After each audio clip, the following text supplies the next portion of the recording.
পয়লা জুলাই থেকে 5ই আগস্ট পর্যন্ত যেই মাস কিলিংটা হইল ছাত্র আন্দোলনকে দমানোর নামে, আপনারা জানেন যে আমাদের যে রিট পিটিশনের বক্তব্য এবং যে বিষয়ে রুল ইস্যু হয়েছে সেই রুলটা হইল এই যে যারা যেসব শিশু নারী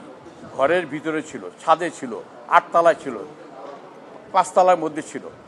তারা আকাশ থেকে হেলিকপ্টার থেকে গুলিবিদ্ধ হয়ে তার মৃত্যুবরণ করছে।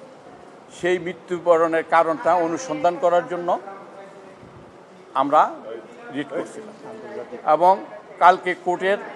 অনুমতি নিয়ে আমি আবার আরেকটা রুল চাইছি, সেটা হলো যে এই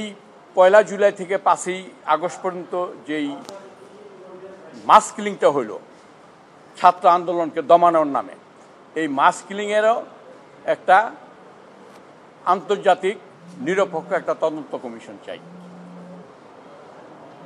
মাননীয় আদালত আন্তর্জাতিক তদন্ত কমিশন সহ এই কেন এর উপর রুল দিচ্ছেন এবং শিশুদের বিষয়টা রুল দিচ্ছেন এবং 1 কোটি টাকা, ন্যূনতম 1 কোটি টাকা ক্ষতিপূরণের ব্যাপারে রুল দিচ্ছেন এবং এই ব্যাপারে অ্যাটর্নি জেনারেল কোনো দ্বিমত পোষণ করেন নাই। কিন্তু আমরা রুল শুনানি না হওয়া পর্যন্ত অন্তর্বর্তীকালীন যে প্রতি শিশু এবং প্রতি হত্যার পিছনে যে 50 লক্ষ টাকা করে ক্ষতিপূরণ চাইছিলাম, সেটার ব্যাপারে অ্যাটর্নি জেনারেল নিজে উপস্থিত হয়ে কোর্টকে আবেদন করেছেন যে তারা বিষয়টা ইতিমধ্যে সরকারের উচ্চ পর্যায়ে দৃষ্টি আকর্ষণ করেছেন এবং সরকারের উচ্চ পর্যায়ে বিষয়টা পলিসি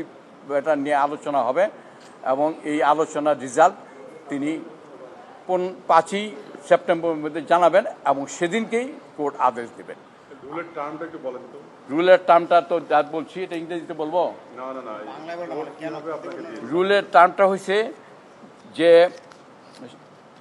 শিশু এবং যাদের শিডিউলে তফসিলে এবং সাবসিকুয়েন্ট এফিডেভিটের মাধ্যমে যাদের নাম দেওয়া হয়েছে এবং যারা পয়লা জুলাই থেকে 5ই আগস্ট পর্যন্ত মাস কিলিং হয়েছে তাদের বিষয়ে একটা আন্তর্জাতিক তদন্ত কমিশন গঠন করার ব্যাপারে রুল ইস্যু হয়েছে এবং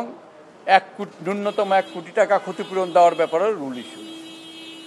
বাকি রুলে কি আপনি সন্তুষ্ট? আমি যেহেতু অ্যাটর্নি জেনারেল বলছে যে 5 তারিখের মধ্যে তারা গভর্নমেন্ট পলিসি তার নির্ধারণ করে জানাবেন অন্তর্বর্তীকালীন কী পরিমাণ ক্ষতিপূরণ দেবেন, এটা আমি আপত্তি করছিলাম। কিন্তু অ্যাটর্নি জেনারেল যখন বললেন যে এটা আমি টপ প্রায়োরিটি হিসাবে নিলাম এবং আমরা বিশ্বাস করি যে তিনি 5 তারিখে জানাবেন এবং কোর্ট তারা যাই জানায়, সরকার যেদিক জানাক, কোর্টের তো একটা নিজস্ব এখতিয়ার আছে এবং 5ই সেপ্টেম্বর এটা কজ লিস্টে আসবে আদেশের জন্য।